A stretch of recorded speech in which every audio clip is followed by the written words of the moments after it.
Hey everybody, it's Coach King. We're back with another video today. Today we're going to work on one of my favorite finish moves. It's called an air dribble or a pro hop. You can use it out on the perimeter or in the post. By far, hands down, it's like one of my favorite moves. It's a power finish, okay? So that's what we're going to work on today.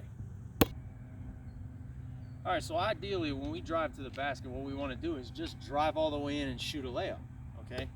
The problem with the game is that there's these things called defenders, and they usually impede our progress to the basket. So, if I'm going to go in and I'm going to just shoot a regular layup, I'm going to have a defender behind me.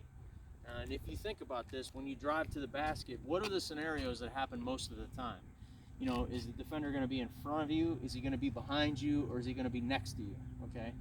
The defender's in front of you, you're going to change direction and go another way. The defender is all the way behind you, which doesn't happen very often unless they're really bad at defense, then you're just going to go in and shoot a layup. But what happens if the defender is next to you, okay?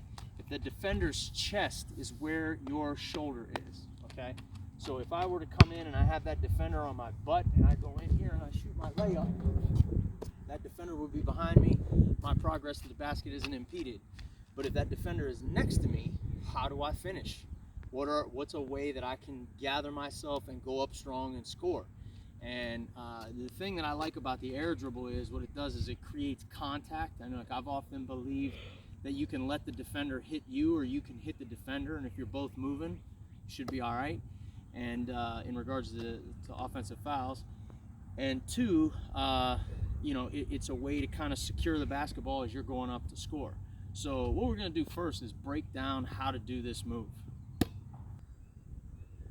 So the breakdown of the air dribble is pretty simple.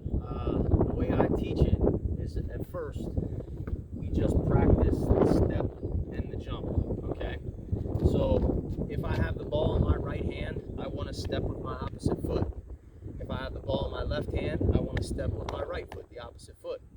So basically if I was attacking the basket and I would get to here, the defender would be on this side of me, I would dribble and jump and land on 2 feet. Okay. Now, again, if you've watched any of the previous videos, you know that I'm a big stickler for not traveling and taking care of your footwork. So when you air dribble, there's a disadvantage to this. When you air dribble off the bounce, you have no pivot foot. Okay. You cannot dribble and land and jump and step again. That's a travel. Okay. You can look that up in the rule book. I mean, even in the NBA, it's supposed to be a travel. So I want to teach you the right way. But anyway, to practice how to do this, basically you would start, okay, the ball's in my right hand, I'm going to step with my left, I'm going to jump. I'm going to land on 2 feet. And I'm going to come back, the ball's in my left hand, I'm going to step with my right, I'm going to jump. I'm going to land on 2 feet. When you feel like you've got that down and you can do that without an issue, then it's called an air dribble, so you want to add the dribble to it. So you're going to step with your left. Okay, step first, you're going to dribble, jump off of that left leg, land on 2 feet. Both feet hit the ground at the same time. If you have the ball in your left hand, you're going to step with your right, you're going to dribble with your left, and you're going to land on both feet.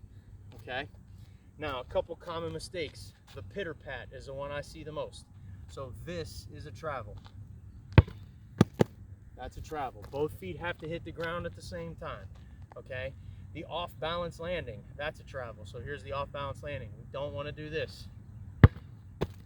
That's a travel, okay? And then there's the pivot. I can't tell you how many times I've seen teams, they do this ridiculous drill. I don't know why they do it. It's a travel. I don't know why they practice doing it. It's a travel. But they dribble out, they jump stop, they reverse pivot, and they pass. You can catch the ball on a pass and jump stop and you have either pivot, but if you do it off a dribble, it's a travel. So why you would want to dribble out here like this, jump stop and reverse pivot and practice traveling is beyond me, but just so you're aware. So how can we practice this with a finish move or a scoring move after we've gotten this done? Basically we want to use the rim. So that's the next thing we're going to take a look at. Okay, so every warm-up, people start shooting like layups from the wing and they dribble in and shoot a layup, and that's great and everything, but I want to practice mostly what's going to happen in the games, okay? So a breakdown for the air dribble would be right in the middle of the floor. Now I know you can't see from where you're at because of the venue of the camera, but my camera person right here is right underneath the basket. So the basket is right above her, and I am about 12 feet away. So if you could think of a court, that jump circle, the dotted line in the middle of the paint, or the middle hash of the paint after the elbow, would be about where I am, directly in midline, directly in the middle of the basket. So basically what we would do, you could take an obstacle or nothing, a chair, whatever, and you'd face the target. You're gonna go to the right with your left. So you're gonna step with your left, you're gonna dribble jump, and then you're gonna explode up and finish, okay? So I'll just do a couple of these without shooting, 2 to the right and 2 to the left, just so you can kind of get the footwork and the timing down. So I would get down in my athletic stance, I'd step with my left, protecting the basketball, dribble jump, go up and score. Then I get back, I do the same thing again, step with my left, dribble jump, and score. I'm shoot with my right hand, the defender's on my left side. You can kind of have your mind's eye, pretend where the defender is. Then I go to the left, I'm gonna step with my right. Now this is again the end of the drive, but this is just a breakdown, so I don't have to worry about moving the ball. It's just gonna start over here. I'm gonna move that right foot because I'm gonna dribble with my left. Land on 2, I'm gonna go up and finish with my left hand. And one more, step right, and then I go up and finish, okay? You wanna make sure that you're landing low to the ground, and then you can add a shot fake to it when you land, okay? If you're not on balance, you're gonna travel all over the place. Those are the mistakes that most kids make. The pitter pat, the off balance, extra step, and then that ridiculous pivot that is a walk that people practice for some strange reason, okay? So that's in the middle of the floor. Why this is important is because for a guard, this is the end of a drive. So if I were to be out here on the wing, okay, and I come up here and I make a move, boom, now I'm driving hard to the middle, and about here I want you to understand where the defender is. The defender's not in front of me. If the defender was in front of me, I would change direction and go back this way. If the defender was on my back, like my butt cheek, okay, and I have them here, I've already beat them, then I would just continue to go to the basket and finish unless there was help, and then I'd be looking for a dump or something else, okay? What happens most of the time is the defender ends up crossing their feet or standing up and running with you, and they are in the middle of your body, okay? Like they would be, they almost make a T. So if this is my outside shoulder, this would be the middle of the defender, and they're not beat per se, but they're not behind me either, okay? So we practice that in the middle because I want to try to do a middle drive. So I come out here and I make my change of direction. I got that defender on this side, air dribble, and then I would go up and finish, okay? So that would be what you would want to practice if you were a perimeter player, okay? If you were driving from the corner, okay? So if I was in the corner and the ball's on the wing, which is where I am, you know, my camera person, she's right underneath the basket, okay? If I caught this ball here, okay, I'm open stance, my left foot is back, and I tear through and I drive and I get one dribble and this person cuts me off and I change direction. Now I'm going back to the middle, okay? I got him on the right side of my body, maybe one more dribble and then an air dribble, and then I'm gonna go up and finish. So the whole thing would kind of look like this. I catch it, one dribble, change, one dribble, air dribble, and go up and score. Those are realistic moves that you're gonna make in a game, and those are moves that you wanna practice as a perimeter player, okay? The last thing I'd like to say, and this will kind of carry us into the post-play aspect of this particular move, is that I said earlier that this is a great move because you can actually hit the kid that's guarding you, okay? So we have 3 points of contact, our wrist, our elbow, and our shoulder. When we kind of drive, we're gonna make a fist like this and we're gonna pop the kid at the end of the drive. It creates space. As a guard, I like this because, you know, like if the kid's a little bit bigger than me, or I don't have enough separation to shoot over them, I like to pop them at the end of the drive. So you want to think about making your body like a fist towards the end of the jump. So So after you've broken down your air dribble like I showed you earlier, and let's just say I make a change of direction, okay, I want to kind of show you what I'm talking about in regards to hitting the defender. Remember, they're not stationary, so you're not running them over. It's not a charge. They're running with you. Pop. There's that, like this little pop that happens here, here, and here, where you make some space and get some you know, more space for you to get your shot up over the defender. Okay, so I try to put that in so you can see it. So I have a baseline drive. Okay, that defender's denying. I rip through. Boom, boom. Now I'm gonna hit him, and then I'm gonna go up and finish. That's where that fist or wrist, elbow, and shoulder, you know, like this, where I'm gonna hit him. And the same thing would happen if I was going the other direction. If I caught the ball over here, you know, same thing, just on the other side of the floor, and I started going right at the end of my drive, I've got this kid on the side of me, I'm gonna make that V, fist, elbow, and shoulder, and I'm gonna pop them and go up and finish. And that gives me an opportunity to create some space and score over maybe a bigger defender.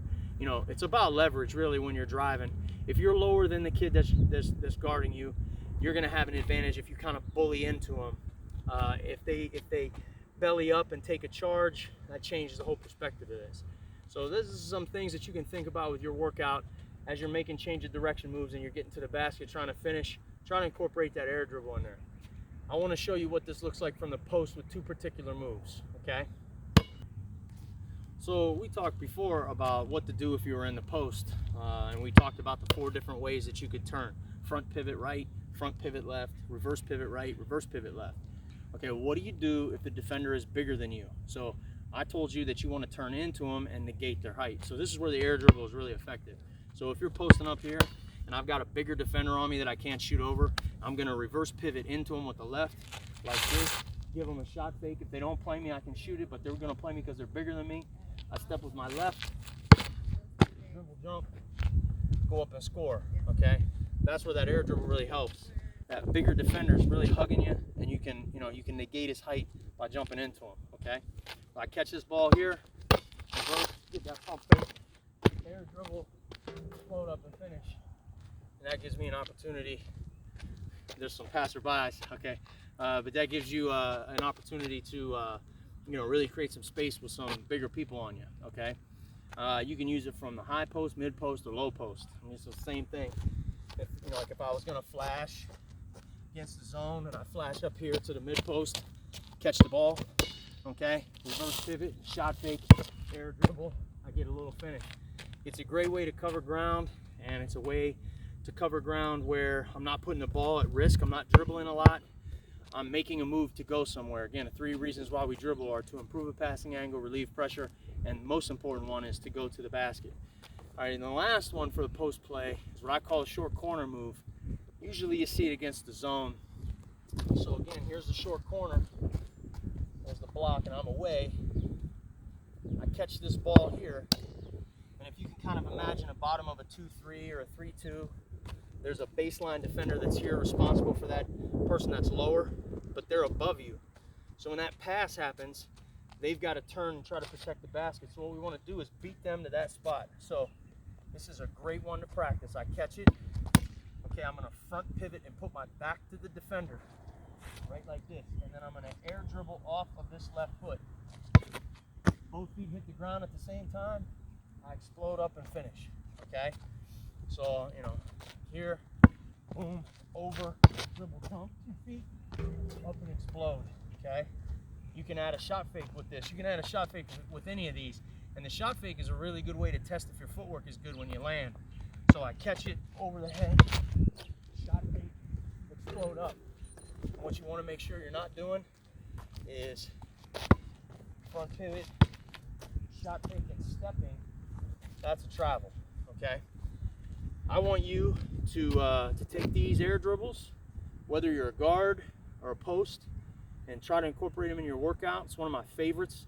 And the more you do it dummy against no one, the easier it's going to be for you to use it during the games.